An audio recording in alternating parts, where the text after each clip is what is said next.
ఈ రోజు కల్కిలో ఉన్న ఈ షాట్ ని ఎలా బ్రేక్ డౌన్ చేయాలో చూద్దాం. ఫస్ట్ మీ కెమెరాలో స్టాటిక్ గా ఒక షాట్ తీయాలి without shake and any jerk. Same character same position లో ఉంచి రైట్ బెండ్ అయితే హాయ్ అంటూ ఒక shot and same left bend అయితే హాయ్ అంటూ ఒక షాట్ కావాలి. నెక్స్ట్ ప్రీమియర్ ప్రో ఓపెన్ చేసి క్లిప్ ని డ్రాగ్ చేసుకోవాలి అండ్ క్లిప్స్ ని కట్ చేసి డివైడ్ చేసుకోవాలి అండ్ టాప్ లో పెట్టుకోవాలి లేయర్ ని.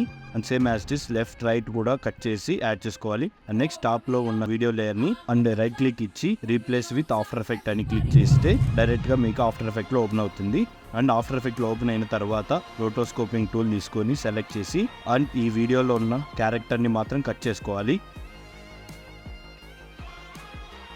అండ్ కట్ చేసుకున్న తర్వాత ఆఫ్టర్ ఎఫెక్ట్ ని డైరెక్ట్ గా క్లోజ్ చేసేసుకుందాం. అండ్ ప్రీమియర్ ప్రో ఓపెన్ చేస్తే ఆఫ్టర్ ఎఫెక్ట్ లో కట్ చేసింది ఈడ యాడ్ అయిపోతుంది. And same as second layer కూడా చేయాలి. మనకి ఫస్ట్ సెకండ్ లేయర్ ఓవర్లాప్ అవుతుంది కాబట్టి థర్డ్ లేయర్ పైన మనం చేయాల్సిన అవసరం లేదు. బికాస్ అది మనకి బ్యాక్గ్రౌండ్ తో పాటు ఉంది కాబట్టి బెండ్ అవుతూ మనం ఫస్ట్ అండ్ సెకండ్ లేయర్ ని కట్ చేసుకుంటే చాలు. And here is the final output.